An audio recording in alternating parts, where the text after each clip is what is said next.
Good evening. So let's share with you a real talk tonight, September 19, 2022. Probably I would just like to share with you the joy and experience that I had when I had my very short trip in Bicol last Saturday. So maybe you would ask, ano bang pinunta mo doon? Bakit? Ano?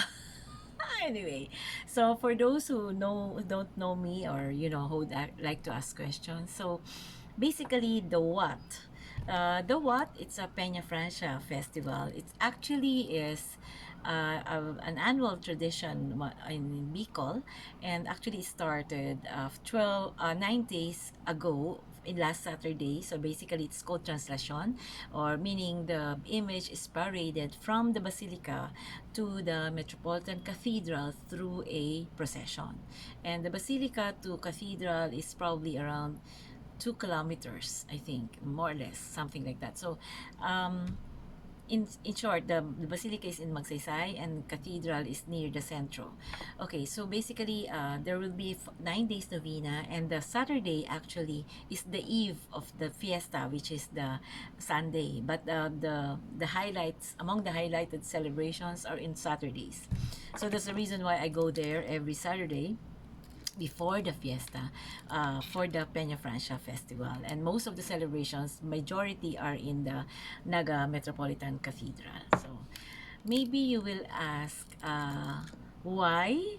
Well, because I've been a devotee since 2001. And as a devotee, you are devoted.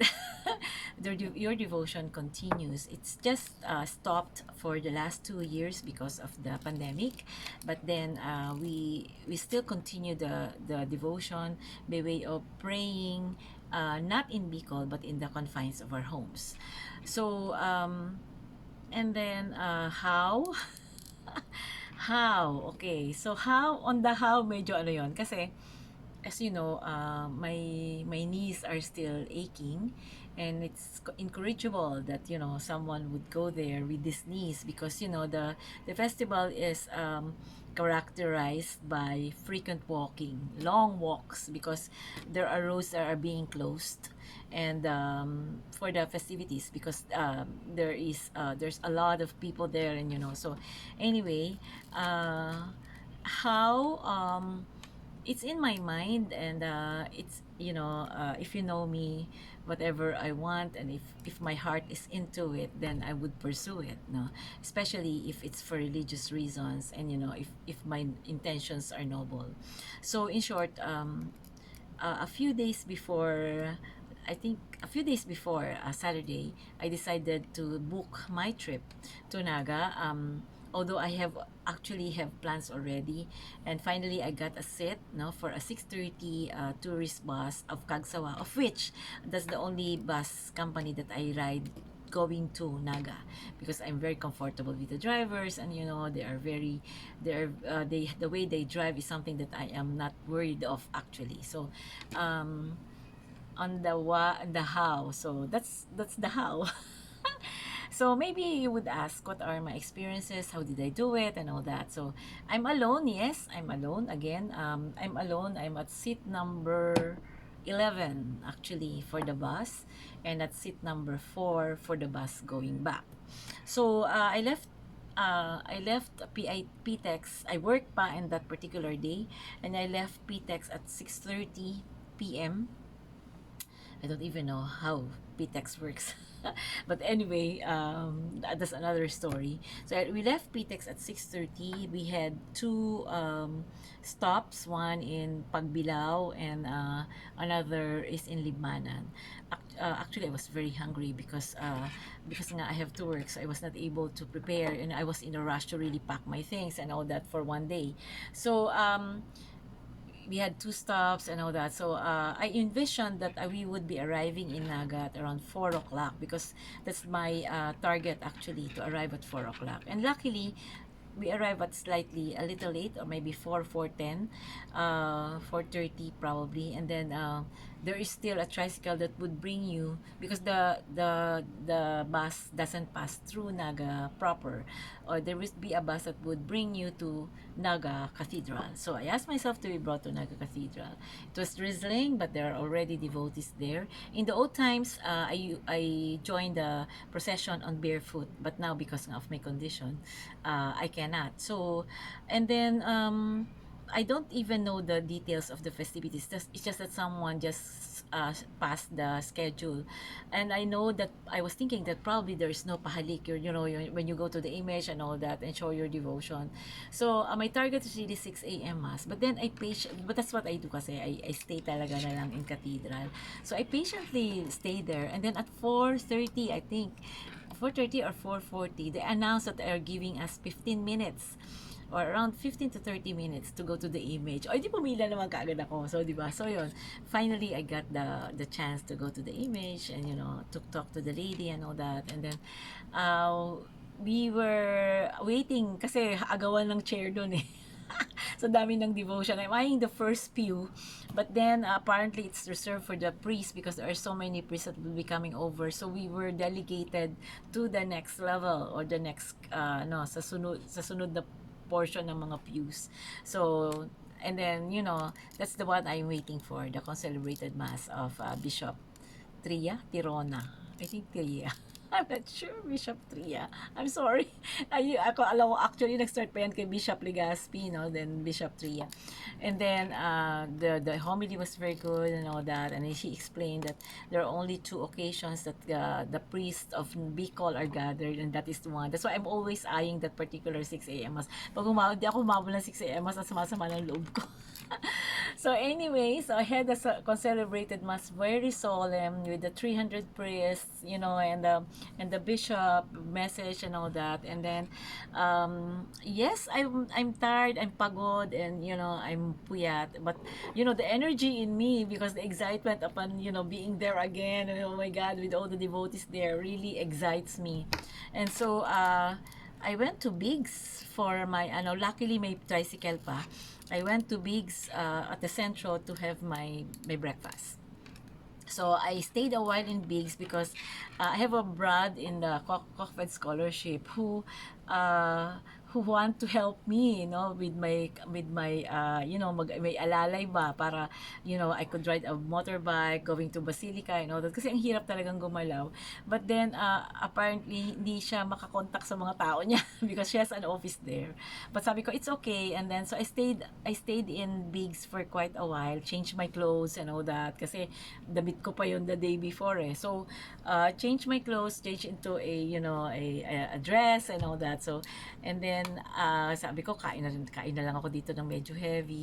So in short, I stayed there until probably 11:30 or something, or 11. Then I went back to the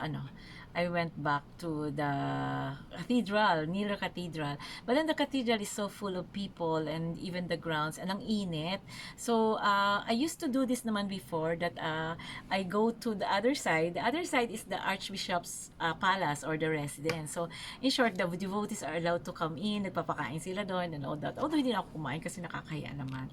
But anyway, sabi ko na lang, Father, can I stay there? Ang dami namang devotee doon. So yun, umupo ako doon sa bench and all that. So meron naman akong nakita doon na parang kaibigan ng dati kong kaopisina na sabi, yeah, there, ganyan. So in short, nagkaroon ako ng picture taker. Kaya may mga pictures ako sa sa Archbishop's residence.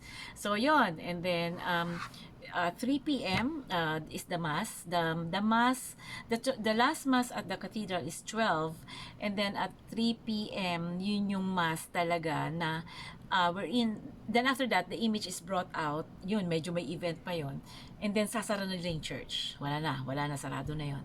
And then the cathedral, and then ang misa na doon sa grounds, no. So yun, medyo kailangan ma-capture. Kunti pa ako hindi makapasok kasi nga nagtagal ako doon sa ay pala 2:30 sasara na nila yung gate. Pinapasok naman ako after all, showing saying, oh my gosh, maawa naman kayo, ganyan. So pinapasok ako. And then at the 3 p.m. mass, again another show of faith. And then after the 3, about 4:30, 4:15 ganyan, hindi pa rin kami pinalabas. Sarado pa rin yung buong gate, lahat ng gate. Ang hirap pala ng gano'n. So anyway, around 4:30 they open the gates kasi dumaan na yung image ng Blessed Virgin at saka yung Divino Rostro. So nakalabas kami ng gate. So doon na nag-umpisa. I joined the konting procession kasi makikita mo talaga sa daan. Grabe, as in ang daming tao. I mean, ang daming tao na sa church, and yet pagdating sa daan, grabe ang dami sa bintana, sa kung saan ang mga tao. Oh my gosh, I mean, it's really full of people. But then may target, kasi ang mangyayari, ipoprocession siya ulit sa church, sa daan, sa bayan, sa city ng Naga, to the dulo of the river. So sabi ko, kailangan makakuha ako ng pwesto para sa fluvial, kasi that's another highlight of the celebration, is to see the fluvial parade, wherein the image, kasi ang mangyayari, the image is paraded, or there is a procession to the town, to the city, and then ilalagay siya dun sa dulo ng tapos dun siya sasakay sa bangka. So yun, tapos yung mga bangka naman, may mga paddle doon, mga bangka na odot. Pero yung lalagyan ng Blessed Virgin is parang, ang tawag natin doon, karosa or whatever. Hindi siya karosa eh. Oh my God, pagoda or something like that, no? So anyway, yun, that's the highlight. Ang problema, bawal silang maglagay ng tao sa bridge, kasi dati sa Panganiban Bridge ako, Colgante Bridge, bawal din, and I cannot walk naman talaga properly. So talagang nakiusap na ako that I'm disabled and all that, and hindi pa rin akong payagan kasi bawal. Oh my gosh, how I was able to catch the view of the fluvial parade? I knocked 4 houses away from the bridge. Sabi ko, knock 3 times. Ako, knock 4 times. Nakiusap ako na, ma'am, devotee po ako, blah, blah, blah, blah. May mabait na nagpapasok sa amin, sa bahay nila. Nasa likod nila, yon, pwede akong mag-view doon ng mga nung fluvial, no? So, I was very lucky, my gosh. Otherwise, hindi mo talaga makikita because the people there, as early as probably 8 or 9, nandun sila, nakapila na, naghihintay for the procession, the fluvial, which is usually nangyayari mga 4:30, hindi naman 4:30, mga 5 to 6:30, minsan ginagabi pa, pero nung araw na yun napadali, napaaga. So anyway, so yun, doon ako nakapanood ng fluvial. And again, what my tradition is, I prayed intensely, and then I shouted whatever are my wishes, and in the inside also I pray those secret prayers that I have. So I pray a lot and all that. When she passes, talagang sinasabi ko na sa kanya na, Mama Mary, although nagdasal ako sa simbahan, nagdasal ako sa 2 masses na napuntahan ko, and yet nandun pa rin yung ko, intense to pray for, asking for her benevolence and her assistance and her intercession. So yun, I pray talaga kasi alam mo, sa totoo lang, ang dami ko nang na-pray doon na nag-grant.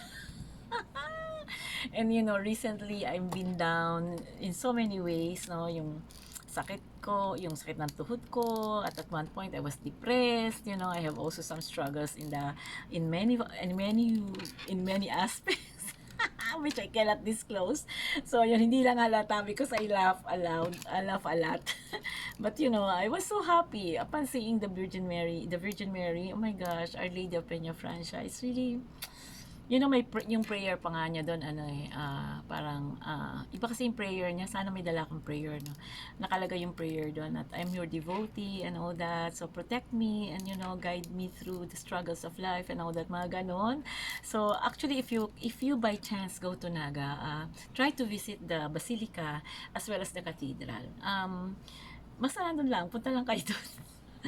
Iba naman talaga. But I don't want to kasi kanya-kanya tayong faith. But what I'm saying is, sabi nga nila, faith, hope, and charity, faith, hope, and love. All the other things will go, but your faith, your hope, and your love will remain, no? Diba? Kasi, I don't know, kanya-kanya tayong pananaw, kasi yung ang na-meet ko na gentleman dun sa, yung sa bus, siya nagkikwento, hindi naman ako sa akin nagkikwento lang, sa mga devotee dun, na sinasabi niya, he has been a devotee for 30 years, and he's a devotee of the Penafrancia, and then Our Lady of Piat, and so many others, no? So, but then talagang he doesn't miss Penafrancia, the 6 a.m., and pareho kami, 6 a.m. and the fluvial, no? On on other times in the past years, I go to Basilica, kaya lang sobrang sarado ang daan. It's in Magsaysay kasi. Sobrang sarado ang daan. Hindi kaya ng tuhod ko na maglakad doon. So, nakakatakot and I'm alone and puyat, those are the for high blood, or stroke and all that. So, talagang iniiwasan ko 'yon. So, 'yon. Basically, I'm so happy and fulfilled and kanya-kanya tayo. Some people might not agree with me, but it's a matter of who you believe in and where you are happy at and where you are really at ease. When I saw the image after 2 years, medyo naiyak talaga ako doon kasi kahit na wala siya for 2 years, hindi ko siya nakikita. Talagang pinoprotektahan niya ako in many ways and I hope that she will continue to bless me kasi nakikita naman niya sa puso ko na devotee naman talaga niya ako. Hindi magbabago ang pagmamahal ko sa ina, yung devotion ko sa Naga, ang pagmamahal ko sa Nagueños, sa Penafrancia, sa Cathedral, sa Basilica will stay on. It depends on you, but I'm not perfect. I'm also a sinner in so many ways as well, no? So but then I just want to share with you the joy of going there, and God willing, I hope and pray that I will be there is for so many years, many more years, and I will continue to do my pilgrimage as ever. So yun, ayoko ako kasi na-miss ko yung Basilica. But then, God will show the way naman. Pero ang pinaka-realization ko doon, imagine mo, nakaya ko yung isang araw. Balikan lang ako eh. Di ba, kinabukasan, bumalik din ako. Di ba, wala nga ako accommodation kasi wala na ako mabook ng hotel. At mag-isa lang naman ako. So, and yet, nakaya ko naman. So, I left at 6:30 p.m. at PTEX on Friday. And then, I left Naga at around 10 kasi may booking as 9 o'clock but then late yung bus. So, around 10 o'clock p.m. of Saturday and I arrived here on Sunday morning. So, yun. I just want to share with you my joy and God will make a way. Talagang I need that kasi. I really need to go there. Buti wala namang kumontra. I needed to be there. I really need to be there. And I'm happy that I go there. I went there and I'm so fulfilled. And thank you for all your support and all that and your guidance, especially for people who sent wishes, and I'm so happy for all your wishes. God bless you everyone, and may we continue to have faith in heart and believe that there is God and the Blessed Virgin's intercession is always there for us to avail. God bless and Viva la Virgen. God bless. And to my friends from Naga, I was there in your city. God bless.